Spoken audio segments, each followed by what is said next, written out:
এয়া আকাশবাণী যোৰহাট কেন্দ্ৰ। আগবঢ়োৱা হৈছে এখনি সংগীতালক্ষ্য পাহাৰ ভৈয়ামৰ সংগমথলীতে। আলক্ষ্যখনিৰ ৰচনা ৰঞ্জন কুমাৰ দত্তৰ আৰু প্ৰযোজনা খুৰশ্বিদ আহমেদৰ।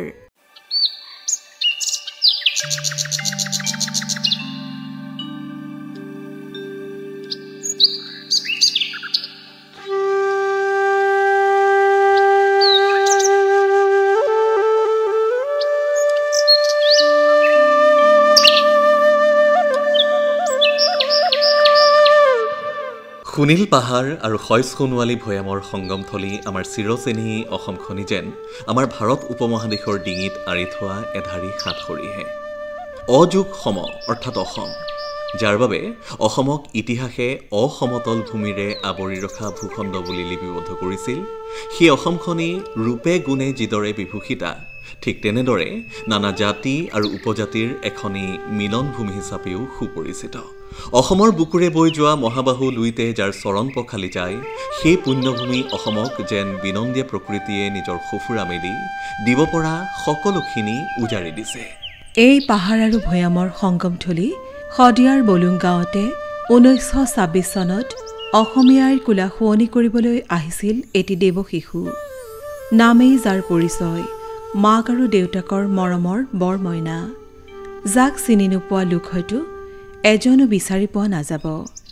সেইজন আন কোনো নহয়, স্বনামধন্য সুধাকণ্ঠ ভাৰতৰত্ন ডক্টৰ ভূপেন হাজৰিকা, যি ওৰেটো জীৱন এই পাহাৰ আৰু ভৈয়ামৰ সম্প্ৰীতিৰ বাবে কাম কৰি নিজৰ লগতে আই অসমৰ নামো বিশ্বৰ মানচিত্ৰত উজ্বলাই ৰাখিছে। তেতিয়াৰ নেফা আৰু এতিয়াৰ অৰুণাচলৰ সাৰুৱা মাটি আৰু নিৰ্মল বতাহে গঢ় দিয়া শিশু ভূপেনৰ জীৱনত এই অঞ্চলৰ প্ৰভাৱ অপৰিসীম। এদিনৰ কথা, হঠাতে উমলি জামলি ফুৰা শিশু ভূপেন ঘৰৰ পৰা নোহোৱা হ'ল। পিতৃ নীলকান্ত আৰু মাতৃ শান্তিপ্ৰিয়া হাজৰিকাৰ চিন্তাৰ সীমা নোহোৱা হ'ল।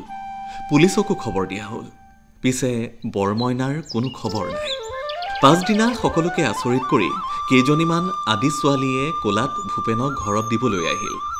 শান্তিপ্ৰিয়াই সুধিলে, সি দেখোন মোৰ গাখীৰ খায়, তহঁতে তাক কালিৰে পৰা কেনেকৈ ৰাখিলি কচোন? সিহঁতে তপৰাই ক'লে, চিন্তা নকৰিবি, সি কালি আমাৰ বস্তিৰ চব মাকৰ গাখীৰ খাইছে আৰু বহুত ফূৰ্তিত আছে। বোধহয় সি অমৃতময়ী মাতৃসকলৰ কথা মনত ৰাখিয়েই ডাঙৰ হৈ ভূপেন হাজৰিকাই অৰুণাচলত গাইছিল।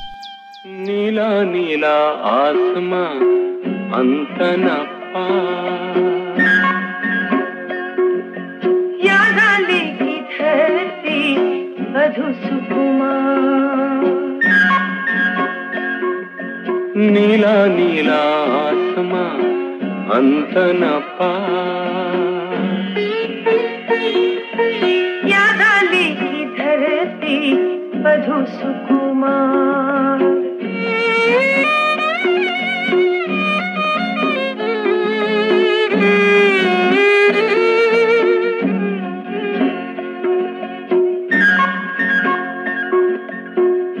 पर्वत पर्वत नदिया की धार।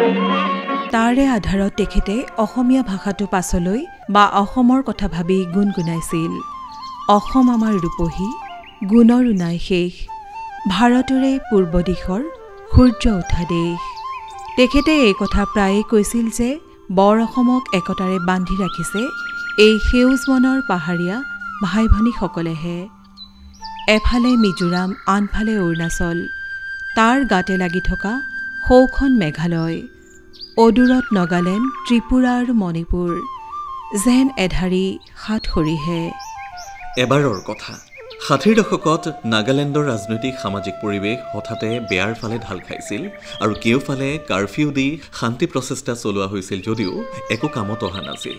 তাকে দেখি অসমৰ মুখ্যমন্ত্ৰী বিমলা প্ৰসাদ চলিহা আৰু নাগালেণ্ডৰ প্ৰথম মুখ্যমন্ত্ৰী শিলো আও দুয়ো ভূপেন হাজৰিকাক টেলিগ্ৰাম পঠাই শান্তি প্ৰচেষ্টাত সহায় কৰিবৰ বাবে মাতি নিছিল। সেইবাৰ তেখেতে মানুহে মানুহৰ বাবে গীতটি নাগামিজলৈ অনুবাদ কৰাই গাইছিল।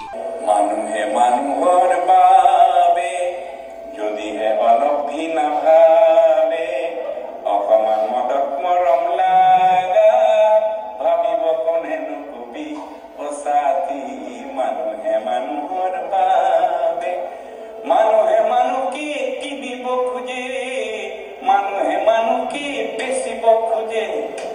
মানুহে মানুহকে কিনিব খোজে, মানুহে মানুহকে বেচিব খোজে।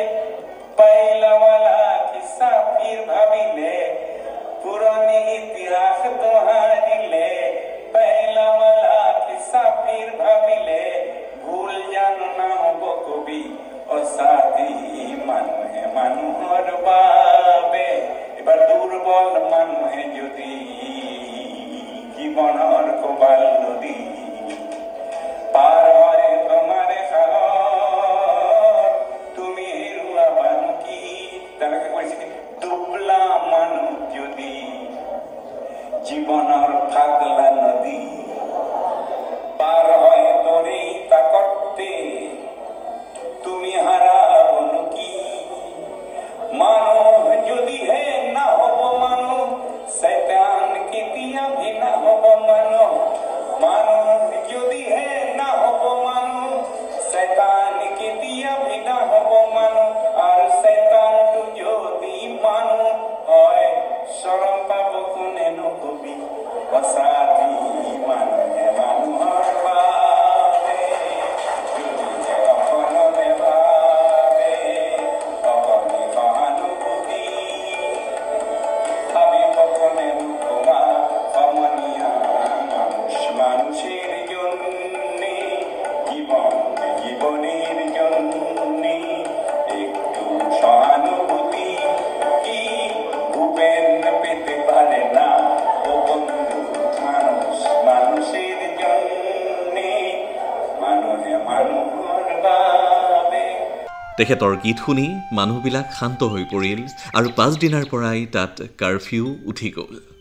কেতিয়াবা এই কথা ভাবিলে অতি আচৰিত লাগে যে অসমৰ ৭ ভনীৰ মাজত সম্প্ৰীতি আৰু সমন্বয়ৰ কথা ক'বৰ বাবে ভূপেন হাজৰিকাতকৈ আন উপযুক্ত মানুহ অসমত দ্বিতীয়গৰাকী পাবলৈ নাই।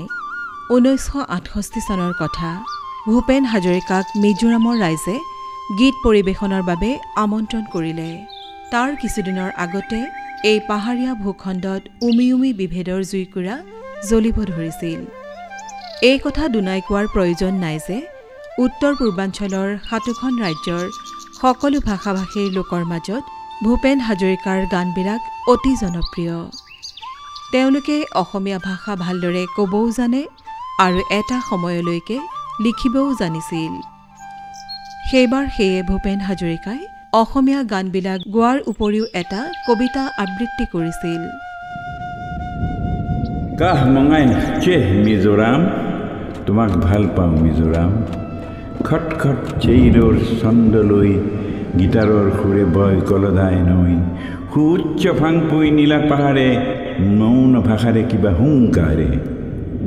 শিখৰত ঝুম খেতি এৰি দি থৈ সংগ্ৰামী মানুহে থমকি ৰৈ হাঁহি হাঁহি আমাক দিলে বিদায়। হাত বাউল দি কয় চিবাই চিবাই চিবাই চিবাই। কি এই দৃশ্য নয়নাভিৰাম, ই সংগ্ৰামী দেশ যাৰ নাম মিজোৰাম। কাহ মঙাইছে মিজোৰাম, তোমাক ভাল পাওঁ মিজোৰাম। বিলখাউটলিং বা লুংদাই, বৈৰাংটে বা লুংলে, চেৰাচিব, হুন্থিয়াল কিংবা কলাচিব, সকলোতে যেন জনতা সজাগ। ধ্বংসৰ ঠাইত যেন সৃষ্টিহে আগ। কৰ্তব্যৰ যেন নাই বিৰাম, ই প্ৰতিজ্ঞাৰ দেশ যাৰ নাম মিজোৰাম। কাহ মঙাইছে মিজোৰাম। কাহানিয়ে পাহৰা প্ৰবাদ মতে তাহানিৰ আদিম এন্ধাৰ ফালি চিনলুং গাতেৰে ওলাই আহি তুমিয়ে দিছিলা পোহৰ ঢালি। পাঠিয়ান ঈশ্বৰৰ জ্যোতি সন্তান, ধন্যবাদ বা কলাউমে, ধন্যবাদ বা কলাউমে। সংঘাত নহয় মৰমে মৰমে। আজিৰ এই দিন যেন ইতিহাস হয়, এনাজৰী যেন সদা দৃঢ়তৰ হয়। ই মৰমৰ দেশ যাৰ নাম মিজোৰাম। কাহ মঙাইছে মিজোৰাম। সময় আৰু পৰিৱেশ চাই গীত গাব পৰা এক বিৰল প্ৰতিভাৰ অধিকাৰী আছিল ভূপেন হাজৰিকা। তেখেতৰ গীতে সেয়েহে হেলা ৰঙে ভৌগোলিক সীমাৰেখা অতিক্ৰম কৰিবলৈ সক্ষম হৈছিল। সীমনা নমনা গানেৰে বিশ্ব জয় কৰা এছিয়া মহাদেশৰ অবিসম্বাদী শিল্পী ভূপেন হাজৰিকা আছিল সময়ৰ অগ্ৰগতি চিনিব পৰা এক অনিৰুদ্ধ প্ৰগতিশীল মনৰ শিল্পী। 1972 চনৰ 20 জানুৱাৰী। সেইদিনা নেফাই নিজৰ নাম সলাই নতুন নাম লোৱাৰ দিন। জিৰোৰ হাপলি নামৰ সৰু চহৰখনত সেয়ে উখল মাখল পৰিৱেশ। তালৈ সেইদিনা ভাৰতৰ প্ৰধানমন্ত্ৰী ইন্দিৰা গান্ধী আহিব। ভূপেন হাজৰিকাই সেই সময়ত নেফাৰ বিষয়ত এখন তথ্যচিত্ৰ নিৰ্মাণৰ কাম কৰি আছিল। সেইদিনাৰ জনসমুদ্ৰত ইন্দিৰা গান্ধীয়ে নেফাৰ নাম সলনি কৰি অৰুণাচল প্ৰদেশ বুলি ঘোষণা কৰিলে। For whom the sun shines নামৰ সেই তথ্যচিত্ৰখন জমা দিয়াৰ কিছুদিনৰ পাছতে অৰুণাচল চৰকাৰে ভূপেন হাজৰিকাক অৰুণাচলৰ ওপৰত প্ৰথম কথাছবিখন নিৰ্মাণৰ বাবে দায়িত্ব দিলে। 1976 চনত সেই আধুনিকতাৰ পৰশ নপৰা দুৰ্গম পাহাৰত জেনেৰেটৰ চলাই তেখেতে নিৰ্মাণ কৰিলে প্ৰথমখন বোলছবি মেৰা ধৰম মেৰি মা। তাৰ পাছৰে পৰা অৰুণাচলবাসীৰ বাবে তেখেত আমাৰ অসমৰ প্ৰথম বোলছবি নিৰ্মাতা জ্যোতিপ্ৰসাদৰ দৰে হৈ পৰিল। সেইখন বোলছবিতে তেখেতে ব্যৱহাৰ কৰা এটা গীত আজিও অৰুণাচলবাসীয়ে ৰাজ্যিক গীতৰ মৰ্যাদাৰে পৰিৱেশন কৰে।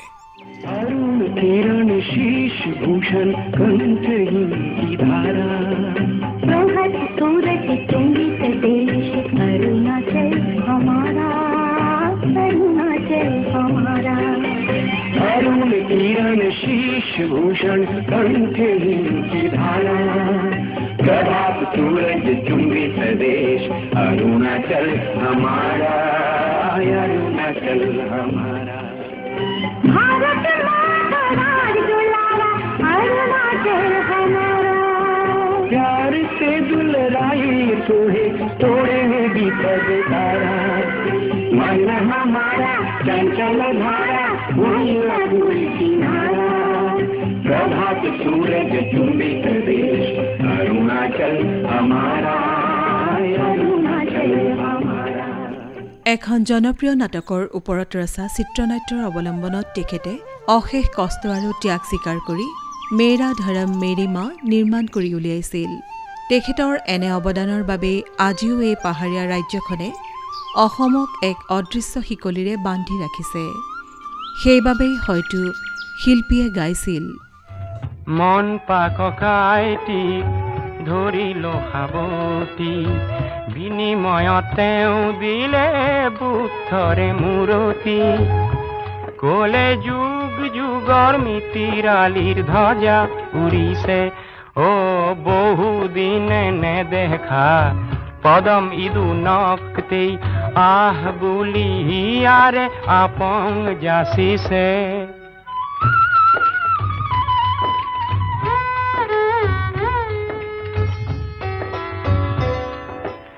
একতাৰে বেহা কৰি ভাবিলো উভত উভতিয়ে চাই দেখো আহিছে সিহঁত ৰিঙিয়াই ক'লে মোক কিছু বেলি ৰবি উভতি গৈ তই অসমীকে কবি। এফালেদি চাবলৈ গ'লে ভূপেন হাজৰিকাই মনে প্ৰাণে বিচৰা তাহানিৰ বৰ অসমখন আজি আৰু নাই।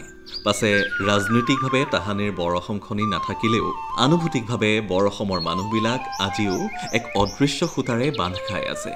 এই সমন্বয়ৰ বান্ধোন আৰু নিবিড় কৰি ৰাখিছে ভূপেন হাজৰিকাৰ সোণসেৰীয়া গীতবোৰে। সাত ভনীৰ মাজত অৰুণাচলখনে যেন ভূপেন হাজৰিকাৰ মনত সদায়ে বিশেষ ৰূপ পৰিগ্ৰহণ কৰি আছে। হয়তো তাহানিৰ নেফা আৰু আজিৰ অৰুণাচলৰ মাজত তেখেত এক অনামী মোহপাশত চিৰকাল বন্দী হৈ ৰৈ গ'ল।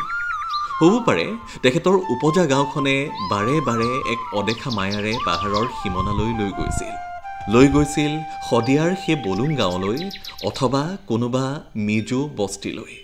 পাহাৰৰ সুৰে আকুল কৰি ৰখা ভূপেন হাজৰিকাক হাত বাউল দি মাতিছিল ত্ৰিপুৰাৰ প্ৰবাদ প্ৰতিম শিল্পী শচীন দেৱবৰ্মনৰ সংগীতে। প্ৰাণ ভৰি ভাল পাইছিল নদীমাতৃক সভ্যতা। সেইবাবে লুইটৰ পৰা মিছিছিপি হৈ ভলগাৰ পাৰত তেখেত থমকি ৰৈছিল।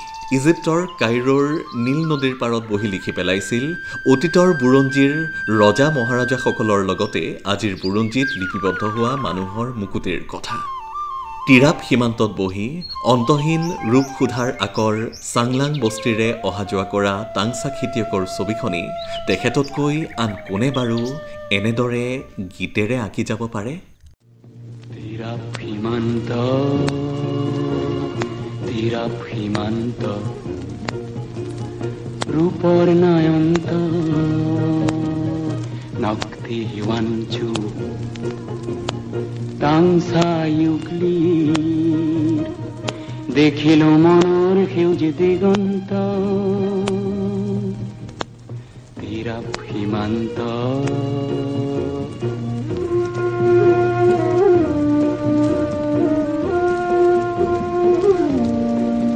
খোৱা তীৰা পৰে কিশোৰ ৱাঞ্চু তাৰ মুঠিত জোঙা জাতি পাফমু ডিঙিত লিকমণি মূৰত কাশান সৰু ফানাত মাৰি নাচিছে সোৱান চুটি কইলি চাৰে আভৰা কঁকাল ভাঙি ভাঙি গাভৰুৱে দিয়ে কিনোতাল ভয়াবহ পাহাৰক সাৱটি ধৰি চুমা খাই থকা ডাৱৰ আৰ সুৰুজটি অস্পষ্ট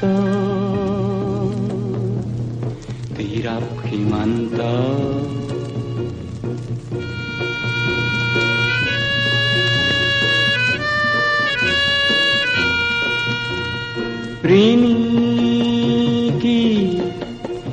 ঋণিকি দেখিলো খুনসা বস্তি হোৱা সুঠাম নক্তে ডেকাটি গাত পিন্ধি চেমচং চোলাটি মূৰত পেটৰে খফক শোভে আৰু কঁকালত ৰঙীন খাটৰি শিলোনৰ পুঙত ব্যস্ত তীৰাপৰে বস্তি চাংলাং তাতে সৰল জনজাতি লুংচাং হোৱা তীৰাপ নৈৰে বুকুৰে বাঁহৰ ওলমা সাকোৰে কাংচা খেতিয়ক পাৰ হোৱা দেখোঁ তলে তলে নামিছে পিঠিত পহুলৈ নামিছে বলো ককাই কলৈনো জোৱা কলে মাৰ ঘেৰি তাৰ হাতলৈ নহলে শ্ৰম হব নষ্ট তীৰাপ সীমান্ত ভূপেন হাজৰিকাৰ জীৱনত যেন অপ্ৰাপ্তিৰ কোনো আক্ষেপ নাছিল পৃথিৱীৰ যলৈকে গৈছে ততে মানুহৰ মৰম আৰু মায়াপাশত তেখেত বন্দী হৈ পৰিছে আৰু তেনে সহস্ৰ মানুহৰ মাজত গীতেৰে সেতু বন্ধন কৰিবৰ বাবে আপ্ৰাণ চেষ্টা কৰি গৈছে যদি কোনো মিচিং গাঁৱলৈ গৈ জংকী আৰু পানেইৰ প্ৰেমৰ কাহিনী ৰচিছে লুইতৰ পাৰৰ ভগা প্ৰজাত মাটিত বহি ৰংমন আৰু ৰহদৈৰ শোকগাথা গীতৰ মাজত বন্দী কৰি ৰাখিছে সেই গীতবিলাক বাণীবন্ধন কৰি আকাশবাণীৰ জৰিয়তে প্ৰচাৰিত হোৱাৰ পিছত সেই অঞ্চলৰ লোকে তেখেতৰ সান্নিধ্য বিচাৰি হয়তো হাবাথুৰি খাইছে তেনে মানুহৰ মাজত সোমাই তেখেতে পুনৰ মানুহে মানুহৰ বাবে জীয়াই থকাৰ বাণীও নিজৰ গীতেৰেই প্ৰকাশ কৰিছে সমাজৰ সৰু সৰু মানুহৰ সমস্যাবিলাকৰ সমাধানৰ বাবে এই ভুৱন বিজয়ী শিল্পীগৰাকীৰ মনত এক দুৰ্নিবাৰ হেঁপাহৰ কথা তেখেতৰ গীতৰ মাজতেই বিদ্যমান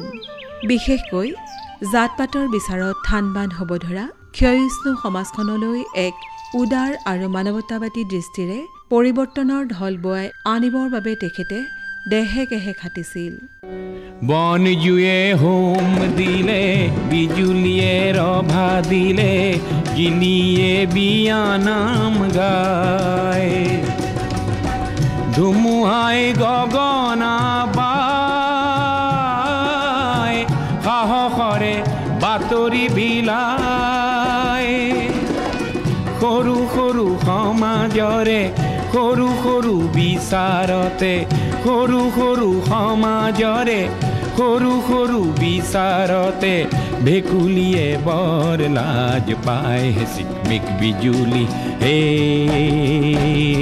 চিকমিক বিজুলি হে ডুগ ডুগ ডুগ ডুগ ডম্বৰু মেঘে বজায় ডম্বৰু ডুগ ডুগ ডুগ ডুগ ডম্বৰু মেঘে বজায় ডম্বৰু পাহাৰ আৰু ভৈয়ামৰ সাতামপুৰুষীয়া সম্প্ৰীতি বিনষ্ট হলে ভূপেন হাজৰিকাই বৰ মনোকষ্ট পাইছিল ৯০ দশকৰ কথা অসমৰ কোকৰাঝাৰৰ এখন অখ্যাত গাঁৱৰ পৰা খবৰ আহিল যে সুধাকণ্ঠৰ এগৰাকী বিশেষ যুৱবন্ধু তেওঁৰে স্বগোষ্ঠীয় উগ্ৰপন্থীৰ হাতত নিহত হৈছে খবৰটো শুনি তেখেত শোকাভিভূত হৈ পৰিল উৰেতো জীৱন পাহাৰ আৰু ভৈয়ামৰ সম্প্ৰীতিৰ বাবে চিঞৰি অহা শিল্পীৰ কাপেৰে নিগৰি আহিল এটি কলি পাহাৰ ভৈয়ামৰ সংগম থলিতে বন্ধু এজন মোৰ আছিলে এদিন পাহাৰ ভৈয়ামৰ সংগম থলিতে বন্ধু এজন মোৰ আছিলে এদিন ৰদালিৰে ভৰা সেই সোণালী সুদিন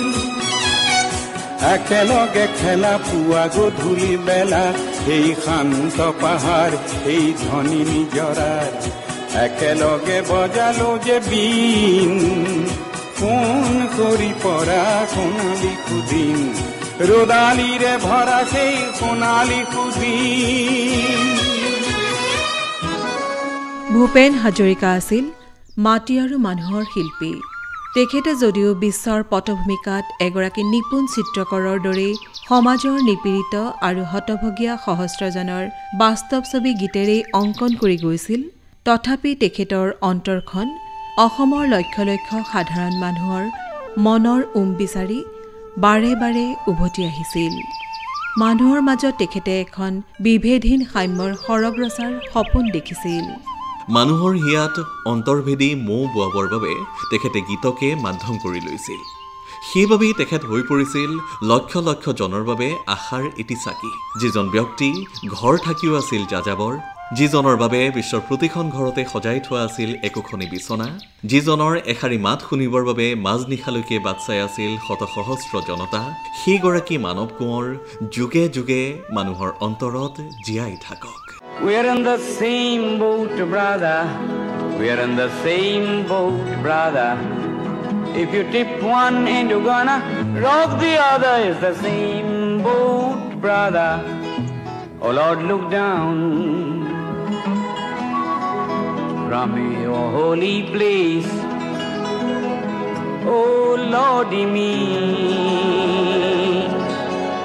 what a sea of space. What a place to launch this human race, this human race. So he built him a boat with a mixed up crew, with eyes of black and brown and blue. And that's the reason you and I have just one world and just one sky. We're in the same boat, brother. We're in the same boat, brother. শ্ৰোতাসকলে ইমান পৰে ৰঞ্জন কুমাৰ দত্তৰ ৰচিত সংগীতালক্ষ্য পাহাৰ ভৈয়ামৰ সংগম থলিতে শুনিলে বৰ্ণনাত আছিল খুৰশিদ আহমেদ আৰু কাবেৰী বৰুৱা সম্পাদনা প্ৰিয়াক্ষী শৰ্মাৰ প্ৰযোজনা কৰিলে খুৰশিদ আহমেদে